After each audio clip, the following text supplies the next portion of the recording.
Here are Broadway Maven faculty members Peter Filichia and Mateo Chavez Lewis on Sondheim's middle period, company, follies, and a little night music. I will agree, and even wrote an article many years ago talking about the fact that Sondheim never did anything twice because so many of his musicals came from completely different sources.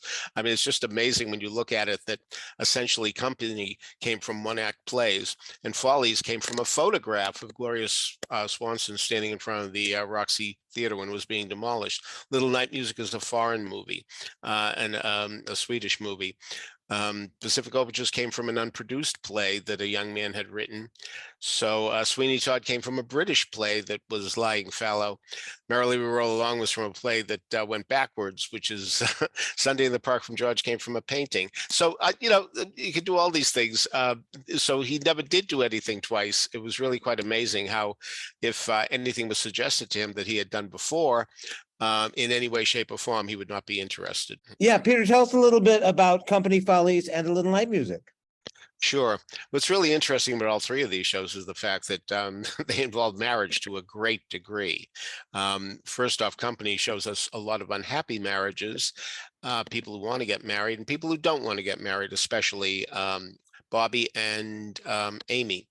Bobby is the main character of Company. He's 35 years old. He's never been married. A lot of people think he's gay because he's never been married, but that's not the issue at all. Sondheim and book writer George Firth insisted that that was not the case. Well, anyway, so he goes to see all his friends here and there. They're wonderful friends of his, and of course now they're all couples. Everybody seems to be a couple, and he interacts with these couples, and most of the time he sees marriages that are not very good. With Joanne, in fact, she even comes on to him, even though her husband has just left to go to the men's room or get something. She comes on to him. She says, "When are we going to make it?" So obviously she's ready for adultery. Uh, Sarah and Harry certainly have their troubles too, especially because each lies to each other. One claims he's not going to drink anymore. She claims she's not going to eat sweets anymore. We see that they do. They cheat. Another couple is getting divorced, and ironically enough, divorce seems to solve their problems because indeed they still live together after the divorce. They just need the sense of freedom. So marriage itself was the problem, not the fact of cohabitating. Marriage that made them feel too bound and too repressed. So there are other couples too that come into this, but we are talking about a musical that was essentially anti-marriage, and that's the way it started out. Take it from somebody who was at the very, very, very first performance of Company in Boston back in March of 1970, because at that point the show ended with a song called Happily Ever After, which said that being married was living happily ever after in hell. In hell. And Dean Jones later told me he knew when he sang that song in front of that Boston audience, he had to get out of the show because the audience just hated him and hated that song. So ironically, many of the lyrics showed up in the rewrite of the song, which is called Being Alive. But now it's the same things about someone to hold you too close is someone you want, as opposed to someone to hold you too close in Happily Ever After with somebody you didn't want anymore. So so they had to change it. They realized it was too bitter a pill for the audience to swallow. So they had to change it to be, gee, I wish I could get married if I could only find the right girl. That was essentially the implication of Company at the end, that you had to pity him because he just never found the right girl, as opposed to somebody who just wasn't getting married because he didn't want to make a commitment or he thought marriage was terrible. And what other conclusion could he come to that marriage was terrible, considering the fact that so many of his friends didn't enjoy being married? The first act ended with a couple that was going to get married. And Sondheim always turned things around. Whatever seemed to be obvious, he turned things around. And what I mean is, usually we are so accustomed to the fact that it's a man that doesn't want to get married and the wife is hot to have it happen. Well, leave it to Sondheim to reverse that. Indeed, here it is a woman who doesn't want to get married and the man is just so in love with her he can't wait to walk down the aisle. So what happens? Eventually she does decide to get married to him, but she goes off looking like she's going off to her execution. So again, a tough thing about marriage. Now, what we deal with here is marriages that are basically not that long in endurance. But in Follies, whoa, we're talking about people who've been married close to 30 years, and they have learned everything they want to know about each other. They know where the good things are, and there aren't that many, and they know where the bad things are, of which there are plenty. In fact, from Phyllis, we even learned through a song, Could I Leave You, that she's actually fooled around with younger men. She admits that forthright, and she has no apologetic stance in doing so. She really feels that this is something she just has to do because her husband just isn't there for her in the way that she wants him to be. He, meanwhile, is somebody who's been very interested in his career. And this is a big theme in musicals, love versus career. And what you have here is a man who has really achieved a great deal. You know that early on in the show when somebody says to Phyllis, oh, I saw your apartment in Architectural Digest. Okay, well, then we know these are important people. And later, Phyllis will tell us that she's tired of giving dinners for men from the UN. So that's a problem as well. So they're unhappy. All right. And so are Sally and Buddy. They're very unhappy as well. They've been married for a long time. And the thing was that Sally got Buddy on the rebound. She was really interested in Ben, but he wasn't having her. Oh, he fooled around with her. Oh, it looked like they were going to be a couple. But indeed, he realized that Phyllis was more likely to be the trophy wife, and he needed a trophy wife. Now, of course, the trophy is a little tarnished by his standards. We get the impression that not only is the bloom off the rose, but what you have now is just what's left, the thorns. So here are these people who fight all night long. In fact, Sally just picked up and left to come to this reunion. She lives in Phoenix, and she came to New York. She didn't even say she was going. She didn't make it clear that she was going, and he knew where she was going, so Buddy followed her out there. What kind of marriage is that? When indeed the wife doesn't inform her husband that she's taking this major trip. I mean, can you imagine being in a marriage like that and having that happen? You would be furious with your spouse, furious. So, but he's trying to be good about it. Of course, one of the things that we learn in the show is he's an adulterer as well. He's been fooling around with a lady named Margie. And the wonderful thing, of course, about meeting somebody new is the fact that they don't know all your flaws. They don't know the things that you do wrong. You're visiting. Women who are in situations like this often take the men for what they can give them on a limited basis. They know it's not going to be marriage. They'll enjoy the present. They'll enjoy being taken out to dinner. But, the funny thing is we often hear grandparents say about their grandchildren, it's really great. They come, you play with them, and then they go home. Well, I mean, frankly, a lot of people who have affairs feel that way. They come, you enjoy them, and then they go home. And so there's a lot of feeling about that a lot of people really have that value when it comes to spouses as well as grandchildren. So we really have a tough time here. And again, this is a show where after you watch these people fight like cats and dogs and lions and tigers and bears, I am telling you, at the end of the show, we have to believe that they've figured it out and they're going to live now at least semi-happily ever after. It's very hard for me to believe. When I saw Follies as a young man, what was I, 25, I guess, 24, 25, I didn't believe it. I was already married. By the way, being at that first performance of Company, I'll tell you, I'd only been married 14 months, but I was already Sorry Grateful, which is a big song in Company. And it really has a good point to be made that there are good things and bad things about marriage. So anyway, but I didn't believe these couples would live happily ever after. I did not believe it, and I don't believe it to this day. So there's a big problem there. All right, with Little Night Music, what do we have here? We have a very strange marriage, but not so strange that an older man should be with a younger girl. That happens all the time.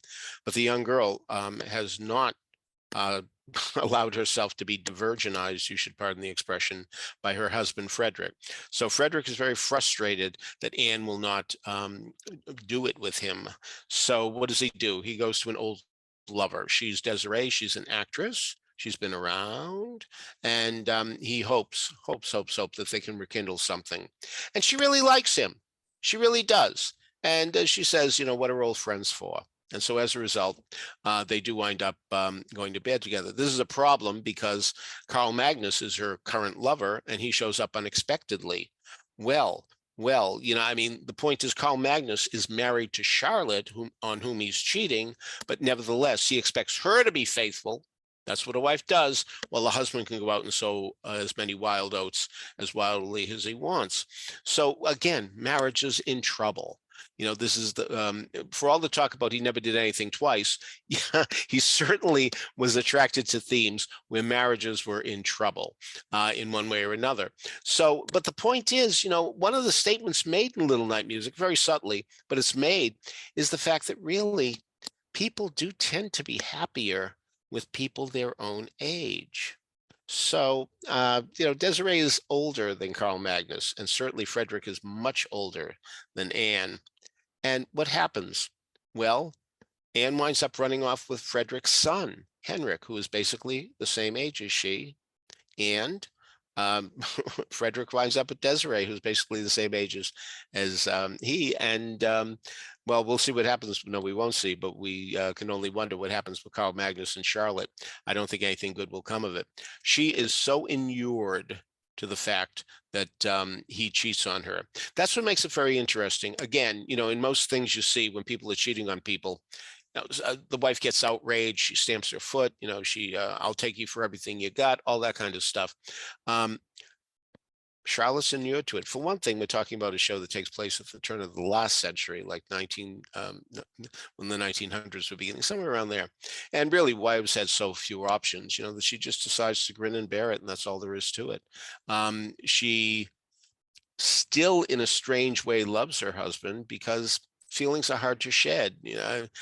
So many people romanticize and remember the good times, and they try to sustain themselves on the good times, even if the current times are not good at all. And that's the way Charlotte seems to be feeling. She really doesn't want to give up her marriage, because where would she go? What would she do? She has no idea what she would do. And Carl Magnus takes advantage of the fact that she's not going to leave him. He feels very free to be very frank about the fact that he is fooling around with Desiree, and that's all there is to it. But he does get very jealous indeed, when indeed it seems that Desiree and Frederick are going to be consorting again. And so that's one of the big problems in the second act. In fact, there's a wonderful song that was written as the show was trying out in Boston. This was another one where I was at the first performance ever of Little Night Music. Follies, I think I was a couple of weeks away, but from the opening. But for Little Night Music, this song wasn't written yet, called "It Would Have Been Wonderful," where they're talking about the fact that, oh, if only she were fat, if only she had other flaws, it'd really be wonderful, because then we wouldn't be attracted to her and we wouldn't have this problem. This is an example of Sondheim's genius, because any other writer would write a song, say, having them duel, that type of thing, or saying, I can't live without her. Nobody says that in a Sondheim musical, I can't live without her, because Sondheim truly believes you can live without people. In his own personal life, he was never married. Certainly he was homosexual, but he never really had a long-term relationship with very many people. A lot of one-night stands were led to believe from people, anecdotal evidence, which may or may not be true. But anyway, so he had a tough time committing. In fact, if you read Mary Rogers' new book, Shy, she talks about the fact that they even discussed marriage. She loved him. She thought he was terrific. She loved his brain. And that would have been enough for her, she claimed. That would have been enough for her. Who knows? People say that and then they get frustrated. Just as Frederick in Little Night Music probably assumed that, all right, Anne, you're not ready yet. Yeah, you will be. But, a lot of months have passed now and they haven't done it. So Sondheim really considered marriage with Mary Rogers, if Mary's tales are led to be accurate. So what happens? He just didn't do it because he knew that this wasn't well, to use a lyric from another Julie Stein show, that she didn't have the music that made him dance. So that was a bit of a problem, and so they just remained good friends, and they certainly did for the rest of their lives. He went to her for advice about marriage when he was writing these shows. Tell me about the problems of marriage, and she certainly is. If you've read the book, know that she's a very forthright woman. I will never forget in 1991 when I interviewed her, and This was 12 years after her father, Richard Rogers, whom you know, died. And I'm telling you, she made it very clear to me then that living with Richard Rogers was not sitting around the piano with everybody singing "Doe a Deer." That did not happen. No, no, no. So anyway, he used to go to her for marriage advice, but not the type of marriage advice most people go for. He wanted marriage advice for his characters, not for himself. That wasn't of interest to him. So that's kind of funky as well. Um, all three shows have had afterlives. It's really interesting that virtually no Sondheim show has ever made money for the investors. Some have been total losses, like Merrily We Roll Along and Anyone Can Whistle. If you invested $100 in those shows, you got nothing back. But really, most of them just did not pay back. They didn't even run that long. Not one Sondheim show has ever run 1,000 performances. Not one. And it's really kind of amazing that he couldn't even reach that plateau. Now, there was a time when 1,000 performances really meant something. There used to be the old saw that if you ran 500, you were essentially a hit. Yes, because in those days, musicals were less expensive and they could pay back sooner. But Sondheim's musicals just have not been commercial, and he was the first one to admit that. And yet he didn't care. He wanted to write when he wanted to write. And he was very lucky to have an ally in Hal Prince. Hal Prince, who started off as a producer, but really wanted to be a director, and eventually showed that he could do both very well. As a producer, certainly he produced West Side Story and The Pajama Game and Damn Yankees. And a funny thing happened on the way to the Forum, which was the show that got Sondheim closest to 1,000 performances, 964 or 965, depending on what book you read. Oh, close, but no cigar. Anyway, so Prince wanted to be a director, and a lot of people didn't want him to do that. They thought he was not a good director. And in his first 4 tries as director of Broadway musicals, he did not succeed. He did not have a hit. Most of the shows are shows that nobody even thinks about today. You're pardoned if you've never heard of A Family Affair, or if you've never heard of Baker Street, which was a musical about Sherlock Holmes. But the thing is, these two guys needed each other, and they were very important to each other. And I will tell you this, as a veteran of Boston shows, in those days, Boston used to be a big tryout town. Shows used to come and try out in front of audiences before they went to New York, hoping to work out the kinks. And Boston audiences were quite sophisticated. They would use this type of process. Here's my point.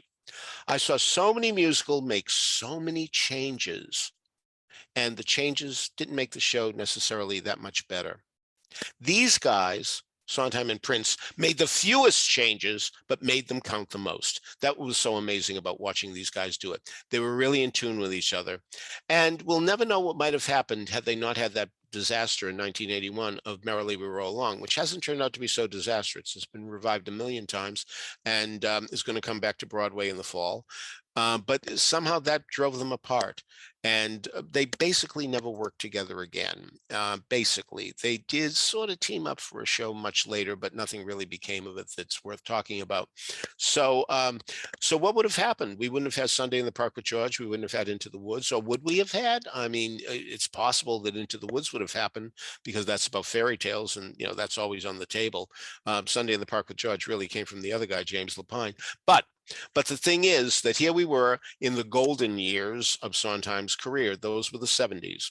That was the time when he really had so much influence. It was amazing when you used to go to workshops of young composers, how people tried so hard to emulate what he was doing. There's even a song that won an ASCAP award by a guy named Alan Chapman called "Everybody Wants to Be Sondheim But Me." So really, what does that tell you when a guy writes a song with a title like that? So really, it was amazing how many songs were really tremendously influenced by Sondheim. And the thing was, which is so fascinating, is that everybody thought he was down and out in 1965. Down and out. Why? Well, because when Funny Thing Happened on the Way the Forum opened and got good reviews, everybody thought it was funny. They thought it was the book that was the great thing about it. In fact, that year in the Tony nominations, he didn't even get a nomination for Best Score. No, a show called Bravo Giovanni, which you're pardoned if you've never heard of, got the award. So got the nomination, I should say. So then came Do I Hear a Waltz, which she did with Richard Rogers, which only ran 6 months. And it was a terrible experience for all of them. Nobody liked working with each other. And for 5 solid years, there were no Sondheim shows on Broadway. 5 solid years until Company happened. And everybody thought he was down and out. Meanwhile, Richard Rogers, by the way, the guy who wrote Do I Hear a Waltz with him, don't forget that was the same year that Sound of Music, the movie, came out, which was enormous. Okay. So his Company, coming from one-act plays by George Firth. And again, here's Hal Prince's influence. George Firth goes to Hal Prince and says, you want to produce my play? And Prince says what he usually did when people gave him plays. Maybe to make a good musical, because he really did many, many, many more musicals than plays as a producer. So they got together, and this is what happened. Now, ironically enough, a few plays were left over that they didn't use, all these one-act plays. And that became a show in itself the following year called Twigs, which indeed Sondheim wrote a song for. So we had that. But the real thing about Company, really, it tried to be so entertaining while being delivering these bitter pills to swallow. Certainly the second act opener, What Do We Do Without You, was a jaunty song, who'd take the kids to the zoo, which is a good detail. I mean, parents love when there's somebody who's going to be able to come on and take the kids away for an afternoon to give them an afternoon's peace.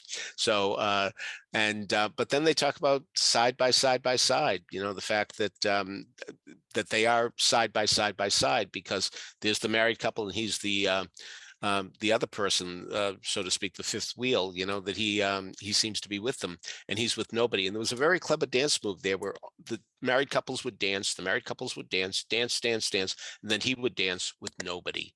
He would pretend he had a partner, but indeed he didn't have one in real life, because he really didn't want one. So but I alluded to Sorry Grateful a little earlier, and that really is a masterpiece, because all of us have ambivalence feelings about the people we're with. We know the assets, we know the liabilities, and that's why you're always sorry, you're always grateful, for this, that, and the other thing. There are times when you say, oh, I got the best wife in the world. Oh my God, will she just go away? She's driving me crazy. My husband leaves wet spots in the bathroom. I almost slipped.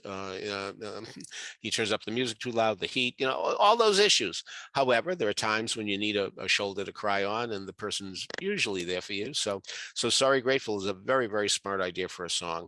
And it really is the linchpin of the show, because that's what's going to happen all the way through. You're going to see people who are sorry grateful, and you see that in Follies too. They are sorry grateful. Certainly Buddy is more grateful than sorry, because he still loves his wife. Even though he's fooling around with Margie, he's been driven to it, he feels. We get the impression that Sally just does not want to have sexual relations anymore. So when that happens, he goes somewhere else. But he makes it very clear through a lyric that Sally is the one that he really wants. He really wishes that she'd respond to him. But it's so hard when somebody takes somebody on the rebound, because, the famous expression, marry in haste, repent at leisure, certainly applies to rebound situations. And that's what really is a very difficult thing for anybody, when you realize that you just got into a relationship a little too quickly.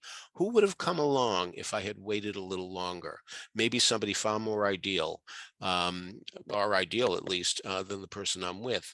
So that's why there are many bitter songs in Company. Could I Leave You is really particularly bitter.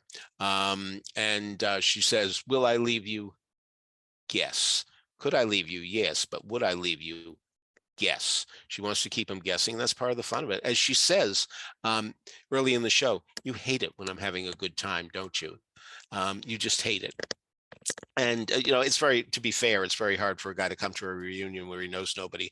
I don't know if if you've taken your spouses to class reunions, but you know what happens, that everybody's sitting around a table, and then suddenly the classmates are standing up talking to each other in the group while every other seat is empty, while the spouses of these people who came are sitting around the table doing nothing with their hands on their head, on their hands, with their heads on their hands, with their shoulders leaning on the table.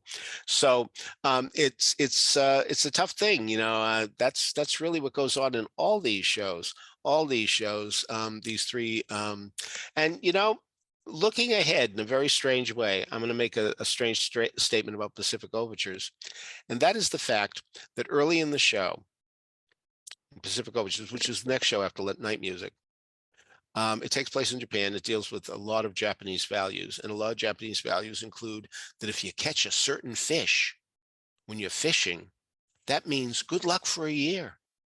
Wow. Isn't that simple? Isn't that easy? Good luck for a year. Wonderful. You know, well, it turns out that they're not going to have good luck, at least the way the wife perceives it. The husband isn't so sure. He thinks he may have good luck. She does not. And being Japanese, seppuku, Harikari, she kills herself. So there are marital troubles there of a very different nature. The Broadway Maven is the only free weekly Broadway appreciation course you'll find online. Every week we look at topics as diverse as Wicked, Mel Brooks musicals, and Gershwin on Broadway. More on these shows. The one interesting thing to me about Little Night Music is that they did keep it in Sweden, which is where the movie takes place. A lot of times people try to Americanize because they figure that Americans will relate more to American situations. You may know that The Full Monty was a British movie, and when it was made into a musical in 2001, it became Americanized. They said it in Buffalo. And but it really took a great deal of style and a great deal of intelligence to keep it where it was, A Little Night Music where it was. Because indeed, obviously, Sondheim would know much more about America than he would know about Sweden. And indeed, what would happen in terms of the music? Would it sound right? Would it sound at all Swedish in any way, shape, or form? Well, what he really concentrated on, what he really wanted to do, that intrigued him, was doing a score that was basically waltzes. Basically, many of the songs are in three-quarter time. A lot of them are not, but they're in variations in three-quarter time. And of course, this is the show that indeed came from which the most famous Sondheim song of all came. At that first performance, by the way, in Boston, when I was sitting with a friend, and at one point in the second act, he turned to me and said, "There hasn't been a decent song all night long." And as Frank Rich later said about Sondheim, second hearings and repeated hearings always mean a great deal with Sondheim's song. And literally, honestly, I mean this. I'll take a polygraph test. I heard da da da da, the vamp, the introduction, and I said, I think this one's going to be good. And yes, there are times when I've seen productions of A Little Night Music that actually advertise themselves as the Send in the Clowns musical. So that's indeed the big thing. But that's the whole point of this musical. Send in the clowns. That we're all, when it comes to romance, we're all damn fools. We all make we all make fools of ourselves. Love makes such fools of us all. It really does. It has. It always will. It will continue to. There's nothing we can do about it. Why is the expression falling in love? Falling. We don't think of falling as a good thing. But all of us fear we'll walk down the street, we're going to fall, we'll never walk again. We're going to break our hips, and that's going to be that. So that's part of the thing. And we're all clowns when it comes to romance. We just don't know how to handle it, and we do the best we can, and often we don't do well at all. So that's certainly here the case. Also, what's interesting is that Desiree has a daughter named Frederica. Well, who's her father? Is it indeed Frederick? He's led to believe so once he meets her. He hasn't met her. There's a wonderful line of dialogue that occurs when everybody gets to meet each other in the second act. When she says, "This is my daughter," and and the implication is you have a daughter as well in Anne. She's really your daughter rather than she is your wife. She's much more somebody that you're watching, but it's not that case at all. So a lot of the points of the show is the fact that there's a chorus that starts an overture. Now, this is something I've always taken issue with, and you can certainly make your own decision on this.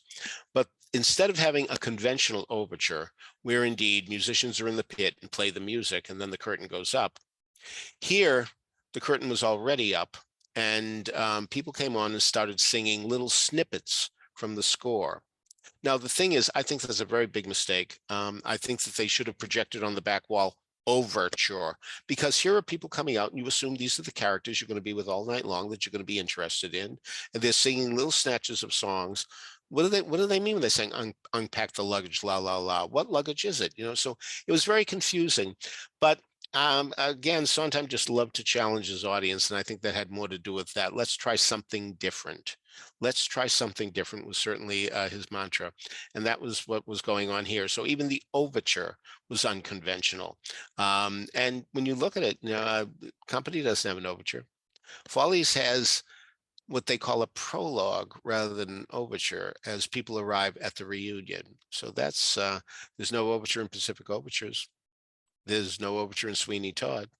There is one in Merrily We Roll Along, because that was the show that he wanted to make like a conventional musical comedy. That was the goal, a conventional musical comedy. So that had an overture, and a terrific one at that. But again, eschewing the overture was something that indicated that he didn't want to waste time in just having people hear his music as much as he liked writing music. He often said he preferred much more writing music than he did lyrics. Part of the thing that composers often say is the fact that take an AABA song. Do you know what that means, AABA? It means that the first section, the second, and the fourth sections are identical, while the third section is not. For example, as time goes by, you must remember this, a kiss is still a kiss, and then the second is still the same old story, a fight for love or glory, and when two lovers woo, they still say I love you. All those are the same, but then you get moonlight and love song melody. Okay, so that's the B section. All right, so the thing was that he didn't really cotton to that form at all. He would do it, but he was really interested in expanding by having songs that really were much more involved than that, much more involved. And so even though Sorry Grateful is indeed a song that is AABA, so many of the others are not, and they don't want to be, because indeed he was trying to do something different at every turn. So in Little Night Music, the first act closer, A Weekend in the Country, which he always claimed, people would say, yeah, they say sometimes you can't hum Sondheim songs, they don't stick in your memory. People would say, well, I remember Weekend in the Country, and he would say, yeah, because I repeated that phrase so many times, it had to be drilled into your head. But that has so many different sections.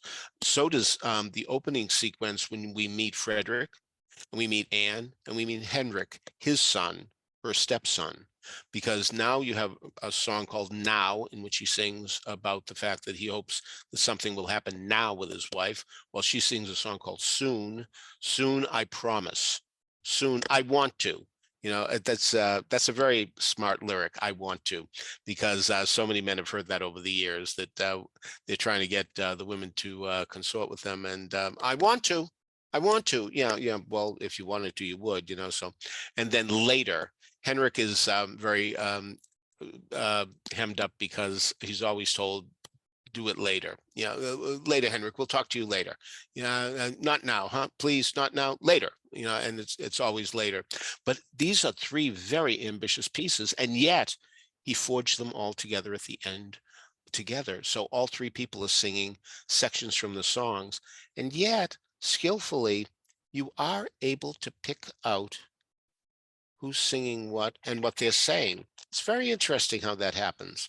So, so that's one of the most major pieces in A Little Night Music. The Broadway Maven's Weekly Blast comes out every Thursday. It contains essays, reviews, YouTube gems, surveys, and more. At the end of the show, we have a song called The Miller's Son, in which we have a servant who we've seen all night long play a servant's role. She has very little to do. But here she is singing about she wants to marry the miller's son. Or will she marry the Prince of Wales? Or will she marry somebody really great? I mean, she's looking at her options before she decides that indeed she is probably going to have to settle for the miller's son. It's not going to be the Prince of Wales, is it? Because she's just a servant girl. Okay, but what's really interesting about this song is that we find out that this woman is nobody's fool. And this is something Sondheim liked to do as well. He wanted to show that people who seemed to be in positions of no power often were very smart people. very smart people indeed. And so he really wanted that to happen. And that's why he had this song at the end of the second act, really the 11 o'clock number, which is really strange. Do you know the term 11 o'clock number? It really is the song that's everybody's supposed to go out saying, wow, that was a great song. Like Sit Down, You're Rocking the Boat in Guys and Dolls and Brotherhood of Man and How to Succeed. But it usually goes to the main character. Rose's turn gets the 11 o'clock number, I mean, in Gypsy. So, but here, the 11 o'clock number went to a subsidiary character. Again, he's trying something different. And one of the things that appeals to him is having her use a lot of words and lines and thoughts that you would not attribute to a servant, but that's what he wanted to show. That's very Moliere. Moliere used to do that all the time when he was writing plays. The servants were smarter than the aristocrats because they had common sense. They lived life. The aristocrats were in their ivory tower, and so it didn't happen. They didn't get common sense. So that's one of the things that happens in this musical that's really quite potent indeed, quite potent. But yeah, the thing about Follies in terms of potency really does come when you see the Follies themselves. Follies, of course, has a double meaning. Follies can mean the Ziegfeld Follies, which were the shows that were done way back when, and they were the shows that simply paraded girls out, one after the other. And there they were doing that. There wasn't much. A lot of people say we wouldn't be able to sit through them today because they were rather mindless. They really for the tired businessman. That was the cliche at the time, that indeed businessmen would come and like to look at girls scantily clad and whatever. Those were those Follies. But Follies, of course, has another meaning, meaning the follies we have in our head, that the things we believe that we don't really believe, that we wish we could believe, that type of thing, that we make fools of ourselves. Follies, after all, the word fool is almost in there. So what we have at the end of Follies is actually a replication of the type of Ziegfeld Follies that we used to have. And all these people express themselves in Ziegfeld Follies terms. The most famous song is Sally's, when she talks about losing my mind. What's very clever about this song, Losing My Mind, the sun comes up, I think about you. Okay, those are the first lines. The last section, I dim the lights. What he does, he takes her through the day. They are not arbitrary things about what happens today. He really structures it while you're seeing a whole day, so that what he's indicating is the fact that she does think about him morning, noon, afternoon, and night. So that's the big song that everybody takes away from Follies. But indeed, what we have here is Phyllis talking about the fact that she has two identities. She established that, she, again, the dichotomy that we all have when it comes to marriage. Sometimes she acts like Lucy and sometimes she acts like Jessie. Well, all right. Frankly, the song they had in Boston that I heard was so much better. I'm amazed they changed it. Michael Bennett, who was a choreographer at the time, he was co-directing Follies, but this was his first time at all being a co-director. He would wind up doing chorus lines, so he really became quite legendary.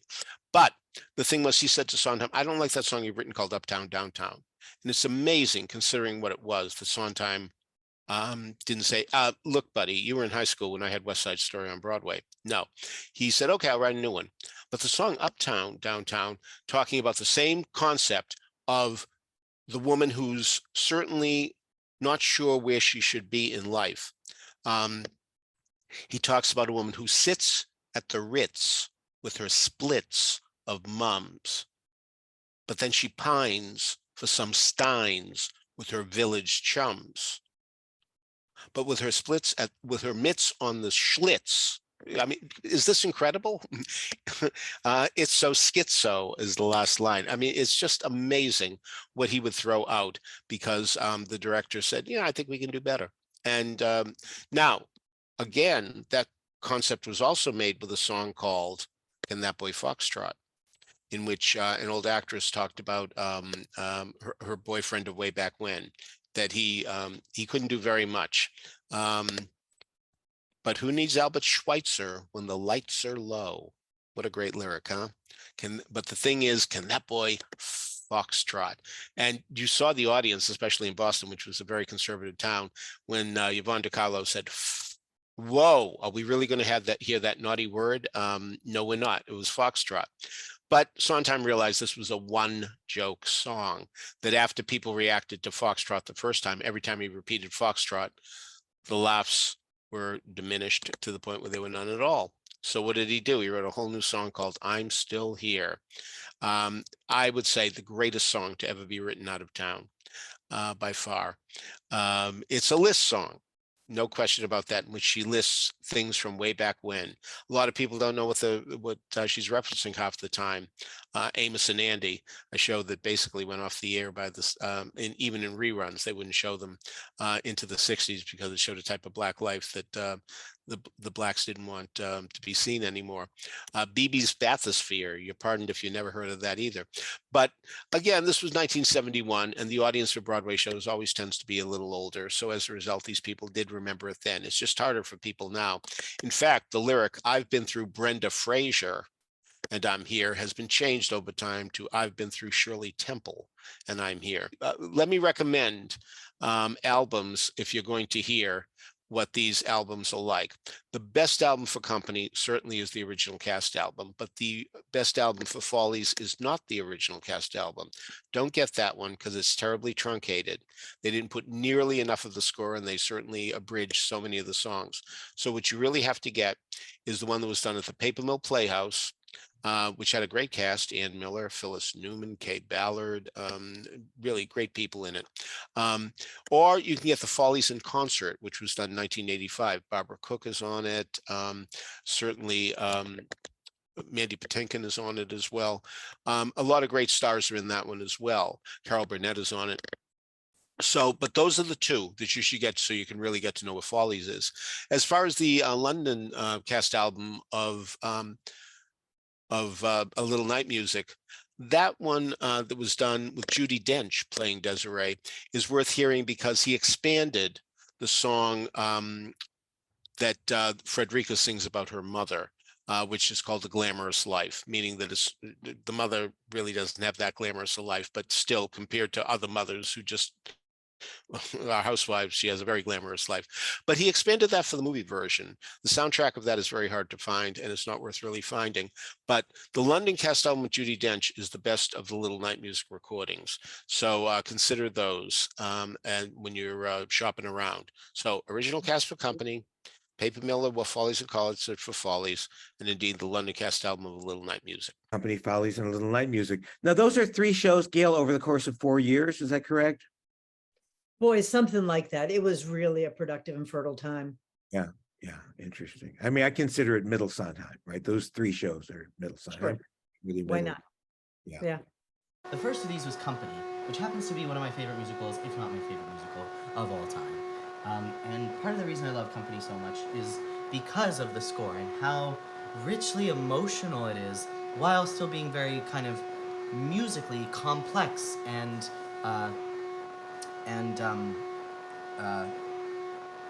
yeah, it's very emotional music, but it's still very cerebral music. I think that's what I'm trying to get at.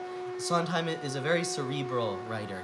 He thinks about it. He's got a very analytical puzzle mind. And so a lot of the emotional moments in Company the music of them can be analyzed and you can just look right at it and say, well, this is why it sounds this way. And then if we just take this chord that is expected based on the chords leading up to it, and then we just lower it, it's very puzzle-minded that way. Like you can see almost him dragging bits and pieces around and putting them together in ways that don't quite fit. And so he's beginning to use his cerebral puzzle-solving skills to compose, which is something that previously he had only really used to write lyrics. And funny thing happened in The Way to the Form we never really see the same kind of analytical, cerebral composing in that show. A lot of funny thing happened on The Way to the Forum is much more about like, oh, this tune is catchy or this tune is funny, but this is like, no, this tune works for all of these different reasons, and it's like this big puzzle. And that's kind of the first time we see that in Sondheim's work musically.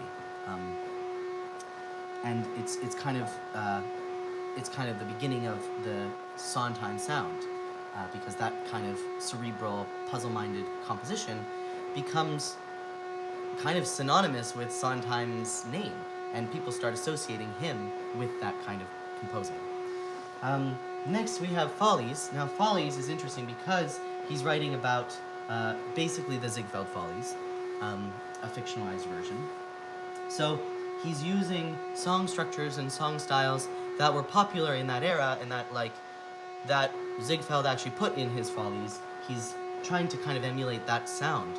And one of the ways that he's playing with that is a lot of these songs are classic AABA songs. What? Whoa! We've been talking so much about how Sondheim hasn't stuck very particularly to AABA, and he kind of is blowing song structure out of the water. And this is something that maybe he learned from Leonard Bernstein, who did the same thing in West Side Story, where he didn't use a lot of conventional song structures. If you missed the earlier lecture, by the way, Leonard Bernstein, really unconventional composer, didn't use a lot of conventional song structures in his music. Julie Stein, very conventional composer, used a lot of AABA songs in his music, and Sondheim got the chance to collaborate with both of these composers in West Side Story and Gypsy, respectively. So he kind of got the best of both worlds in that way. And he learned from Leonard Bernstein how to take song form and blow it out of the water, and he learned, arguably, from Julie Stein how to go back to the song form. So if you look at Losing My Mind, for example, which is the kind of most popular song in Follies, it's entirely, if you look at this, it's entirely perfect AABA, and a lot of the songs in Follies are, because he's trying to emulate that time. And also look how simple the chords are, ready? The sun comes up, I think about you. The coffee cup, I think about you.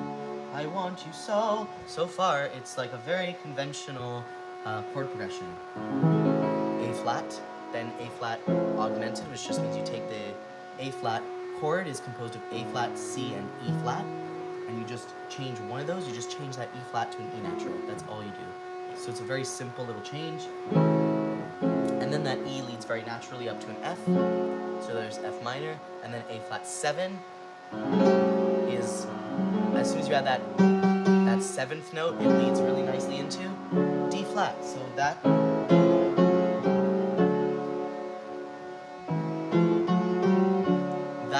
kind of sound in the chord progression, that's very common, popular. Sondheim did not come up with that chord progression.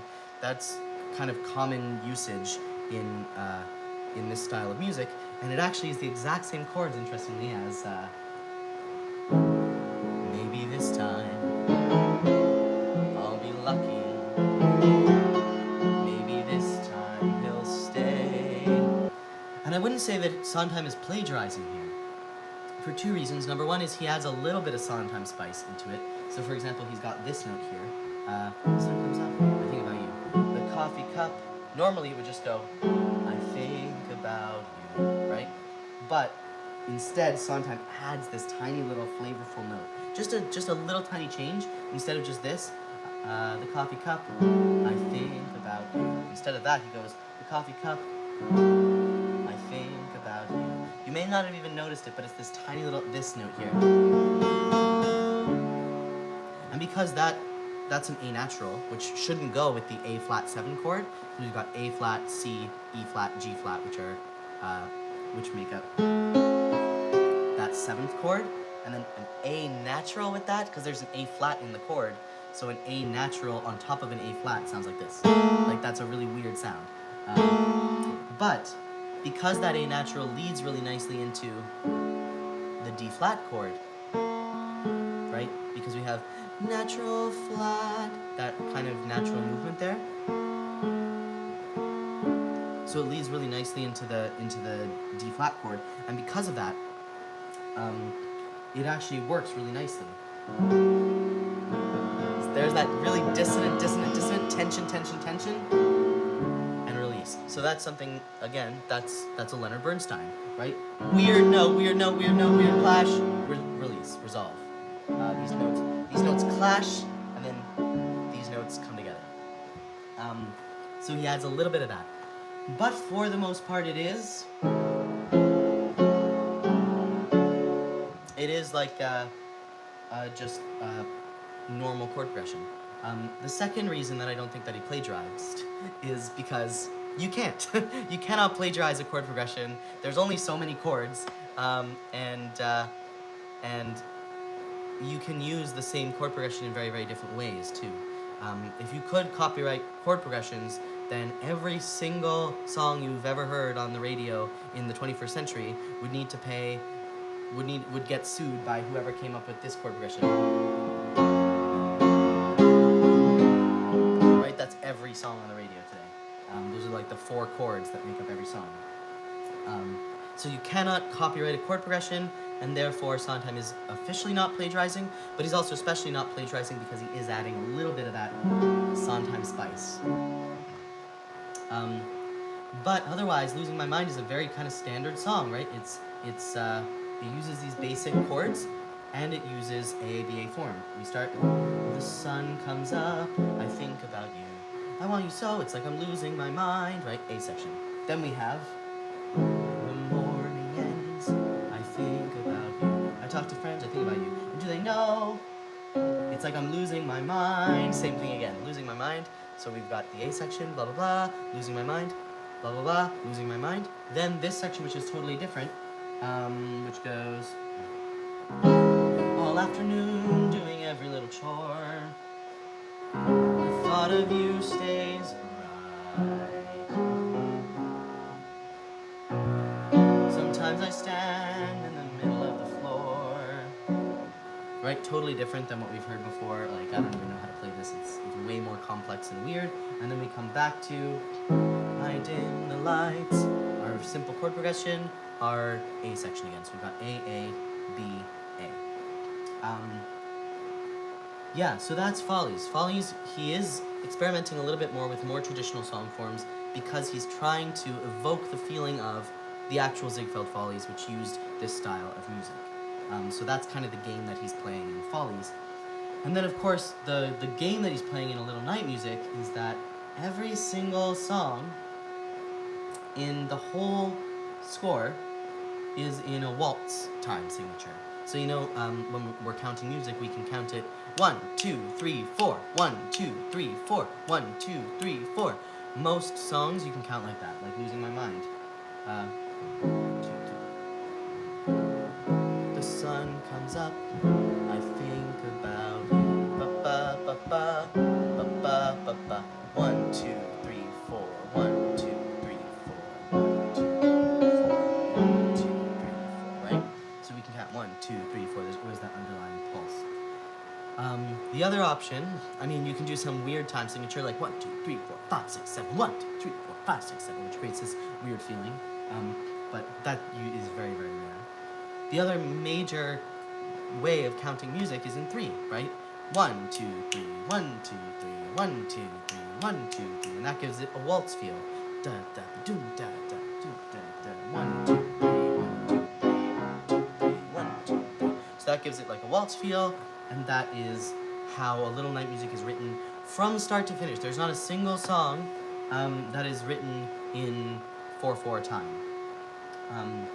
There are a few tiny little moments of 4/4 time, but every single song, the body of the song is written in 3/4 with no exception. Sometimes the waltz time signature is hidden, and so I want to look at a song called Later, which I really love from this show. It comes near the beginning of the show.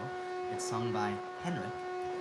Who is Henrik? Oh, he's that lawyer's son, the one who mumbles. That's a reference to the song.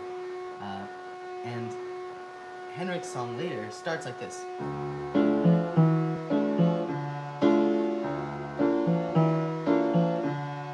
Right, which sounds very steady. It sounds like 1, 2, 3, 4, right? It sounds 1, 1, 2, 1, 2, 1, 2, 1, 2, 1, 2, 1, 2. That's how it sounds when you're first listening to it. But it's actually counted slower than that in 3. If you count really slowly, you'll hear it.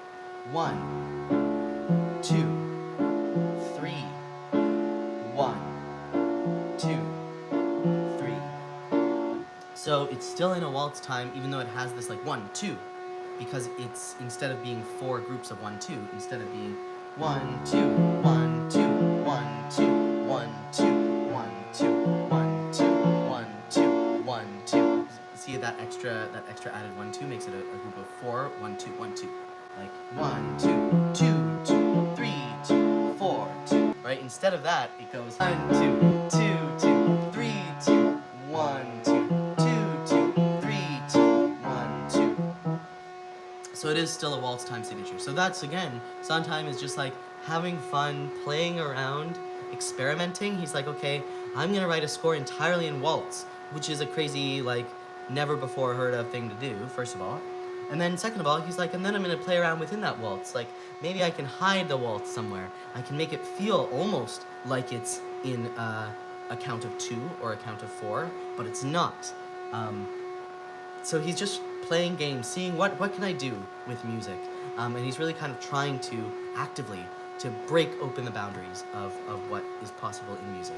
For more information on all classes and projects, or to sign up, visit thebroadwaymaven.com.